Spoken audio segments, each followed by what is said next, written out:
Ang aking tatalakayin ngayon ay ang alegorya ng yungib. Yungib, ibig sabihin ng kuweba.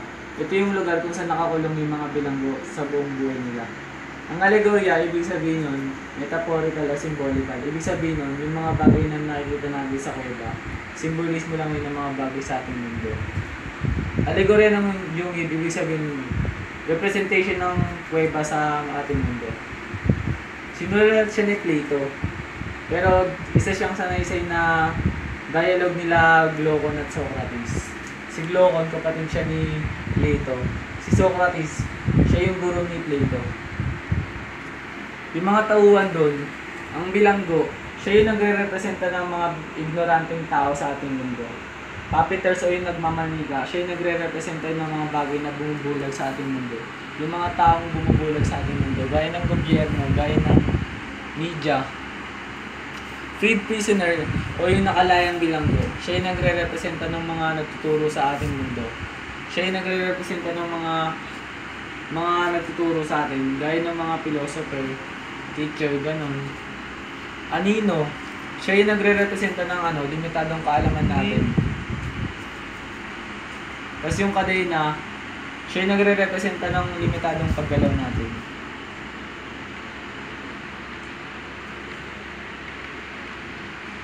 Layunin ng mayakda na pilitin ng sarili natin makaalis sa isang kuweba ng kamamangan tungo sa lugar ng kaalaman. Gusto ng mayakda na gayahin natin yung nakalayang bilanggo. Gusto niya na malaman natin yung realidad ng mundo. Hindi yung katulad ng dalawang bilanggo na nakulong din sa kuweba na yun. Matuto tayong tanggapin ng katotohanan. Gusto ng mayakda na matuto tayong tanggapin ng katotohanan. Gaya nung nakalayang bilanggo, kahit sa una na mahirap tanggapin yun, tinanggap niya pa rin to ng kalaunan na. Mas magandang turuan ng taong handang matuto. In terms of education, mas magandang turuan yung handang matuto. Kasi kung handa kang matuto, gagawin mo talaga ang lahat para mapag-aralan mo yun. Para may apply mo sa sarili mong buhay. Kasi kung hindi ka handang matuto, parang yung habol mo lang sa eskwelahan, yung grado. Gusto mo lang na makapasa ka dun sa subject na yun, pero hindi mo talaga ina-apply ko sa totoong buhay. Yung pinakalayunin talaga ng mayakda na pangatiranan ng lugar ng mga philosopher sa lipunan. Kasi noong time nila, yung mga philosopher doon, hindi sila pwedeng magturo sa mga tao. Gaya nung si Socrates, namatay siya kasi nagturo siya ng mga strange words sa mga tao. Pinarasaan siya, na sentence death siya. Pinainom siya ng poison hemlock na nakamatay sa kanya.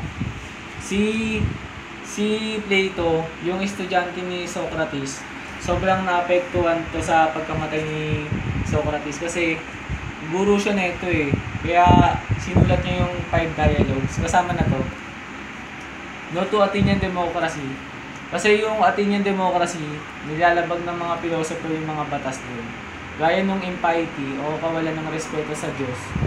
Naparasahan talaga din si Socrates. Kaya yung gusto ni Plato na no to Athenian democracy.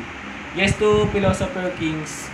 Kasi gusto niya yung magiging pinuno doon, yung mga well-educated na tao. Hindi mayaman sa pera, kundi sa kaalaman. Tsaka yung democracy kasi, may disadvantage kasi yun. Pwedeng manalo yung mga walang alam sa buhay, pwedeng manalo yung mga tricycle drivers, basurero, ganun. Kasi yung basehan doon kasi yung boto ng mga tao. Pero yung kung aristocracy kasi, yung basehan mo doon yung kaalaman ng tao. Sabi nga ng mayakda, the important is not to conform to the majority but rather to follow just good ideas. Gusto nung mayakda na gayahin natin yung nakalayang bilanggo na nakaalam ng mga magagandang idea, bagong kaalaman, kaysa nung nasa kuweba. Ayaw niyang gayahin natin yung majority. Gaya nung sa kwento, yung dalawang bilanggo dun, ayaw niyang gayahin natin yung nakulong dun. Kasi kung gagayahin natin yun, magkakapare-parehas lang tayo ng alam. Parang kung ignorante sila, ignorante ka rin. Ganun. Yung nakaganapan sa kwento sa pag-uugali ng mga tao, gawin, pamumuhay, kultura, diba pa? Karamihan sa atin hindi okay malaman ng sinasabi sa atin ng ibang tao. Kasi yung sa panahon ngayon, kung may sasabihin sa atin ng ibang tao, parang iniisip natin sa kanila, pasikat, nagmamarunong, mema, ganun. Parang gusto nila walang nagsasabi sa kanila. Kadalasan pinaniniwalaan lang natin kung anong alam natin. Makukontento tayo sa kung anong meron tayo. Naniniwala lang tayo, gaya nung sa kwento, yung mga dalawang bilanggo dun. Nakontento lang sila na yung shadow talaga yung realidad nila. Nakontento sila na limitado sila sa paggalaw, limitado sila sa kanilang kaisipan. Kasi feeling nila yun na yung realidad ng mundo. Yung epekto nito sa lipunan, kung hindi ka open sa pinapayag sa'yo ng ibang tao, nagiging mangmang ka. Kasi kung di ka open, nagiging mangmang ka nga, wala kang alam sa buhay. Kasi kung hindi ka open sa ibang tao, malay mo yung sinasabi sa'yo ng ibang tao, totoo pala yun. Gaya na sa kwento, kung papakinggan mo yung nakalayang bilanggo dun, hindi ka magiging ignorante amang mga.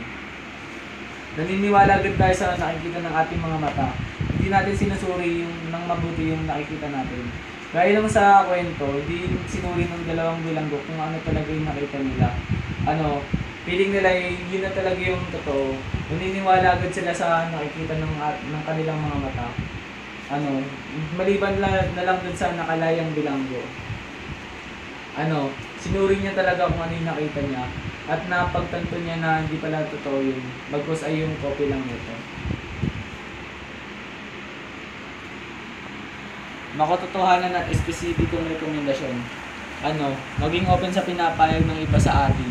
Kasi kung open tayo sa pinapayag ng iba sa atin, mananatili tayo may alam. Magkakaroon tayo ng mga bagong kaalaman, mga bagong idea, ganun. Kung papakinggan natin yung nakalayang prisoner doon, magkakaroon tayo ng alam. Magiging open tayo sa kanya. Dumiskubre ng mga bagay, tanggapin ang realidad ng mundo.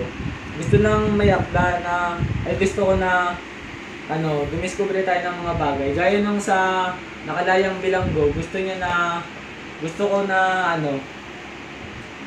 maging gaya tayo niya, na nakadiskubre ng mga bagay sa mundo. Kasi kung nakadiskubre ka ng mga bagay sa mundo, magaling ka na. Kahit sa una pa lang, mahirap tanggapin yung realidad ng mundo. Tanggapin pa rin natin ito sa kalaunan. Sa kalaunan kasi matatanggap na natin ito, makakasanayan na rin natin ito. Yun lang. Thank you.